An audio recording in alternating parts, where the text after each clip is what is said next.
कृषी मंत्री माणिकराव कोकाटेंवर आमदारकीची टांगती तलवार आहे। कारण नाशिक जिल्हा आणि सत्र न्यायालयाने त्यांना 2 वर्षांची शिक्षा आणि 50,000चा दंड ठोठावला।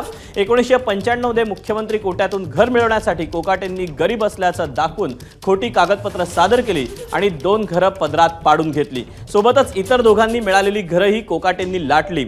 माजी मंत्री तुकाराम दिघोळेंच्या याचिकेवर कोर्टाने तब्बल 28 वर्षांनंतर निकाल दिला। यात कोकाटेंसोबत त्यांचे भाऊ सुनील कोकाटेही दोषी ठरले। दरम्यान कोकाटेंना लगेच जामीनही मंजूर करण्यात आला।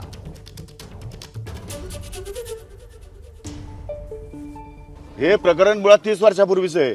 त्यामुळे आज झाले ज्यावेळेस मी राजकारणात जस्ट प्रवेश केला होता, मी त्यावेळेस आमदार सुद्धा होतो की नव्हतो मला माहित नाही। त्यामुळे तो काळ आणि आजचा काळचा मध्ये फरक आहे। त्याच्यानंतरच्या काळामध्ये दिघोळेंचे माझे संबंध सलोख्याचे पण निर्माण झाले, पण कायदेशीररित्या एखादी केस रजिस्टर झाल्यानंतर जो काही नियम असतो त्या नियमान्वये ती प्रोसेस होत असते। उशिरा प्रोसेस झाली, त्यामुळे आज निकाल लागलेला आहे। आज निकालामध्ये मेहरबान न्यायालयाने जो काही शिक्षा सुनावली त्या संदर्भात मी रितसर या ठिकाणी जामीन घेतलेला आहे आणि आपल्यात या ठिकाणी जाणार आहे।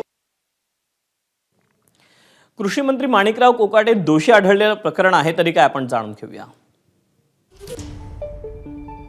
1995 साली मुख्यमंत्री 10% कोटा योजनेतून घर मिळवण्यासाठी त्यांनी खोटी कागदपत्र सादर केली असा आरोप करण्यात आला।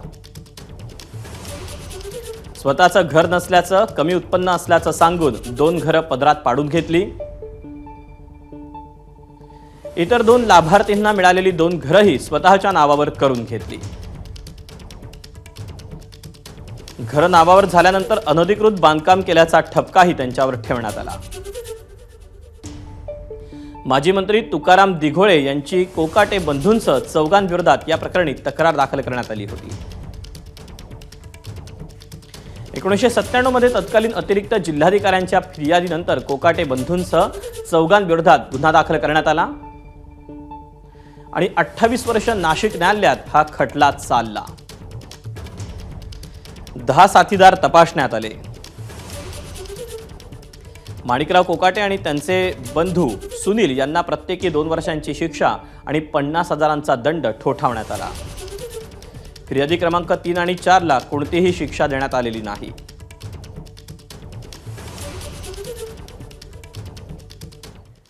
दरम्यान माणिकराव कोकाटेंना दोषी ठरवल्यावर उमटलेल्या राजकीय प्रतिक्रिया काय त्या आपण पाहूया। धनंजय मुंडेंसारखा एक मंत्री ज्या गुंडाची पाठराखण करतोय, अंजली दमानियाताईंनी एवढं सांगून सुद्धा ते आजही मंत्रिमंडळात आहेत।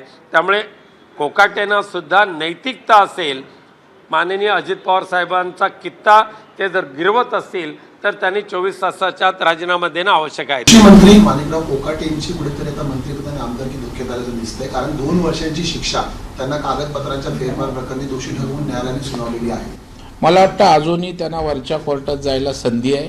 वरच्या कोर्टाचा निर्णय त्या ठिकाणी काय लागतो हे पाहणं अत्यंत गरजेचं आहे। 1995 सालची ती तक्रार होती। तत्कालीन मंत्री व आमदार तुकाराम दिघोळेजी यांनी ती तक्रार केली होती की आम्हाला विश्वास आहे की खालच्या कोर्टाच्या या शिक्षेविरुद्ध त्यांना स्थगिती मिळेल। ही न्यायालयीन प्रक्रिया आहे आणि न्यायदेवतेवर आमचा पूर्ण विश्वास आहे, त्यामुळे राजीनामा देण्याचं कुठलं कारणच नाही। दरम्यान या सगळ्याबाबत माजी विधिमंडळ सचिव अनंत कळसे माणिकराव कोकाटेंच्या आमदारकीबाबत काय म्हणतात आपण तेही पाहूया। सदस्य म्हणून डिस्क्वालिफाय ते झाले तर नॅचरली त्यांचं मंत्रिपद जाऊ शकतं। ऑफकोर्स ते 6 महिन्याच्या आत जर ते तोपर्यंत त्यांना लिमिट आहे, 6 महिनेपर्यंत ते राहू शकतात। जरी सदस्य डिस्क्वालिफिकेशन झालं तरी 6 महिनेपर्यंत ते राहू शकतात आणि दरम्यानच्या काळात काय डेव्हलपमेंट होती ती बघावी लागेल। मग आपल्याला शिक्षेचा कालावधी आणि पुढचे 6 वर्ष ते डिस्क्वालिफाय होतील। एकंदर 8 वर्ष त्यांना पुढचं इलेक्शन्स लढता येणार नाही आणि डिस्क्वालिफिकेशनची ती प्रक्रिया कायद्यातच दिलेली आहे, ती प्रक्रिया त्याप्रमाणे त्यांना 8 वर्ष होईल ते असं दिसतंय। एबीपी माझा, उघडा डोळे बघा नीट।